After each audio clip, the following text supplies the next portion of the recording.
మన ప్రధానమంత్రి మోదీ గారు ప్రవేశపెట్టినటువంటి 33% మహిళా రిజర్వేషన్ బిల్లును కాంగ్రెస్ మరియు వాటి మిత్రపక్షాల చర్యల వల్ల ఈ బిల్ అనేది పార్లమెంట్లో పాస్ అవ్వకుండా మిగిలిపోయింది. మరి కాంగ్రెస్కి నిజంగా మహిళల పట్ల గౌరవం ఉంటే ఈ బిల్లును అడ్డుకోకుండా మరి పార్లమెంట్లో అది ఆమోదం పొంది ముందుకు వెళ్ళేది. మరి భవిష్యత్తులో మహిళలకు 33% రిజర్వేషన్ కల్పించడం అనేది జరిగేది.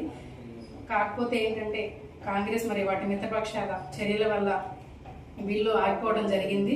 నిజంగా కాంగ్రెస్ ప్రభుత్వానికి మహిళల పట్ల గౌరవమే ఉంటే ఈ బిల్లును అడ్డుకోకుండా ఉండేవాళ్ళు.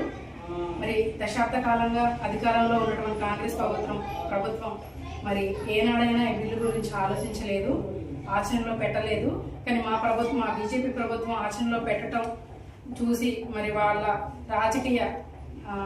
రాజకీయ ప్రభుత్వానికే మరి అడ్డంకుగా ఉంటుందేమో అని కాంగ్రెస్ ప్రభుత్వం దీన్ని అడ్డుకోవడం జరిగింది. కాబట్టి ప్రతి మహిళ ఇది చరిత్రలో గుర్తుపెట్టుకుంటుంది.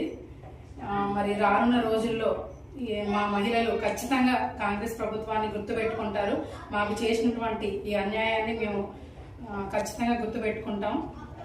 మా మహిళలకు చాలా అన్యాయం జరిగింది.